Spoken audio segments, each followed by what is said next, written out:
ఒక్క ఓటమితో ఇక రాజకీయాల్లో ఉండలేనన్నారు. మళ్ళీ ఇటువైపు రానన్నారు. కానీ ఆయన పాలిటిక్స్ కు దూరంగా ఉండలేకపోతున్నారట. అందుకే ఆయన మళ్ళీ రాజకీయాల్లోకి రావాలనుకుంటున్నారట. ఆయన మరెవరో కాదు, విజయవాడ మాజీ ఎంపీ కేశినేని నాని. తాజాగా పొలిటికల్ రీఎంట్రీ కోసం పావులు కదుపుతున్నారట. ఇక రాజకీయాలొద్దని వెళ్లిపోయిన నాని మళ్ళీ ఎందుకు రావాలనుకుంటున్నారు? తన కోసమా, తన కుమార్తె కోసమా అన్నది ఇప్పుడు హాట్ టాపిక్ గా మారింది. విజయవాడ మాజీ ఎంపీ కేశినేని శ్రీనివాస్ అలియాస్ నాని మనసు మార్చుకున్నారా?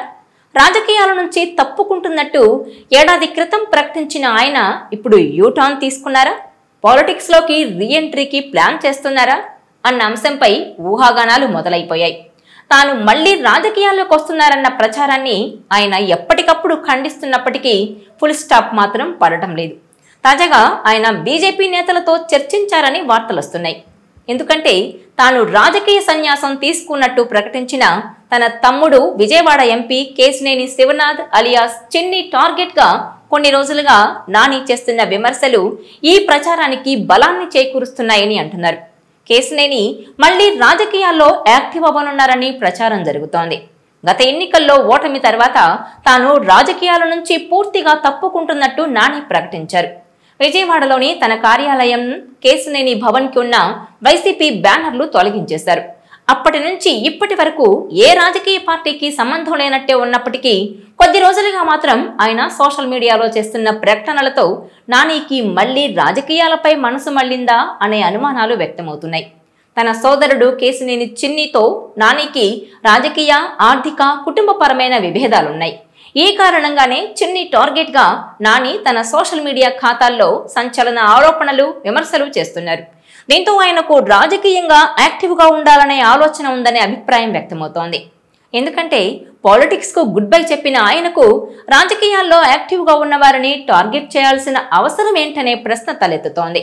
ఏదో సామాజిక కోణంలో ఆయన ఈ ఆరోపణలు చేస్తున్నారని భావించిన కేవలం ఎంపీ చిన్నిని మాత్రమే టార్గెట్ చేయడం, అందున ఆయన నానికి రాజకీయ ప్రత్యర్థి కావడంతో పాలిటిక్స్ పై మాజీ ఎంపీకున్న ఆసక్తి ఇప్పుడు ఊహాగానాలకు తావిస్తోందని అంటున్నారు. ఇటీవల లిక్కర్ స్కామ్ లో నిందితుడు రాజ్ కేశిరెడ్డితో సోదరుడు చిన్ని సంబంధాలపై కేశినేని నాని వరుస ట్వీట్లు చేస్తున్నారు. క్రియాశీలక రాజకీయాలకు దూరంగా ఉన్న సోదరుడు చిన్నిని మాత్రం అన్ని విషయాల్లో టార్గెట్ చేస్తున్నారు. అయితే ఇటీవల కేశినేని నాని ఆలోచనలో కూడా మార్పు వచ్చినట్టు తెలుస్తోంది. నియోజకవర్గంలోని ముఖ్యమైన నేతలతో మాట్లాడిన అనంతరం ఆయన మనసు మార్చుకున్నట్టుగా సమాచారం. ఇప్పటికీ 2 సార్లు విజయవాడ ఎంపీగా టీడీపీ నుంచి గెలిచిన కేశినేని నాని గత ఎన్నికలకు ముందు సైకిల్ దిగిపోయారు. సోదరుడు చిన్నితో విభేదాలతో పార్టీపై అలక వహించి వైసీపీలో చేరిపోయారు. ఆ పార్టీ అభ్యర్థిగా 3వసారి విజయవాడ పార్లమెంటుకు పోటీ చేశారు. అయితే కూటమి హవాలో సొంత తమ్ముడి చేతిలోనే ఓడిపోయారు. 2 సార్లు ఎంపీగా చేసిన తాను ఓడిపోవడాన్ని జీర్ణించుకోలేక రాజకీయాల నుంచి తప్పుకుంటున్నట్టు ప్రకటించారు.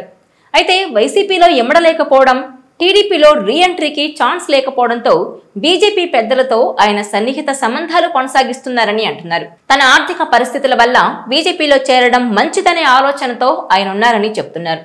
కొన్ని రోజులుగా చిన్నిపై ఆరోపణలు చేస్తున్న నానిని సోదరుడు టార్గెట్ చేశారని అంటున్నారు. బ్యాంకుల్లో రుణాలు తీసుకుని ఎగ్గొట్టారని ఆరోపిస్తూ సిబిఐకి ఫిర్యాదులు పంపుతున్నారు. ఈ కారణంగా తాను రాజకీయాలతో సంబంధం లేనట్టుంటే ప్రమాదమనే ఆలోచనకొచ్చిన నాని రాజకీయ అండదండలు అందించాల్సిందిగా బీజేపీ పెద్దలను ఆశ్రయించినట్టు ప్రచారం జరుగుతోంది. ఇక మాజీ ఎంపీ స్థాయి వ్యక్తి పార్టీలో చేరతామని కోరుతుండడం, రాష్ట్రంలో బలం పుంజుకోవాలనే ఆలోచనతో కమలనాథ్ కూడా సానుకూలంగా ఉన్నట్టు చెప్తున్నారు.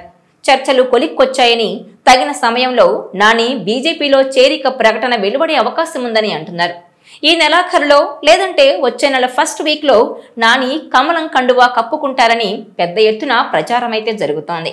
మరోవైపు వచ్చే నెలలో ప్రధాని మోడీ రాష్ట్ర పర్యటనకు రానున్నారని, ఆ సమయంలోనే నాని పునరాగమనంపై నిర్ణయం ఉంటుందని ఆయన అనుచరులు కూడా చెబుతున్నారు. ఇదిలా ఉంటే సోదరుడు చిన్నితో వైరం కారణంగా తిరిగి టీడీపీలోకి వెళ్లే పరిస్థితి లేదు. అదే సమయంలో బీజేపీలో ఎంట్రీకి టీడీపీ అడ్డు తగలొచ్చనే ఆలోచన కూడా నానిలో ఉందట. ఈ క్రమంలోనే తిరిగి వైసీపీలోనే చేరొచ్చనే ప్రచారం కూడా జరుగుతోంది. తగిన సమయం చూసుకొని వైఎస్ఆర్ కాంగ్రెస్ పార్టీలో ఆయన మళ్లీ యాక్టివ్ అవుతారనే టాక్ కూడా వినిపిస్తోంది. ఎందుకంటే రాజకీయాలకు గుడ్ బై చెప్పేసి పార్టీకి రాజీనామా చేశాక ఎప్పుడూ జగన్ లేదంటే వైసీపీకి వ్యతిరేకంగా మాట్లాడింది లేదు. జగన్తో ఇప్పటికీ ఆయనకు మంచి సంబంధాలే ఉన్నాయి. అందుకే తిరిగి వైసీపీ గూటికి చేరొచ్చని ఆయన వర్గం నుంచి వినిపిస్తోంది. చూడాలి మరి కేశినేని రాజకీయం ఎలా ఉండబోతోందో. ఈ వీడియో మీకు నచ్చినట్లయితే please share, like and subscribe R24 Telugu.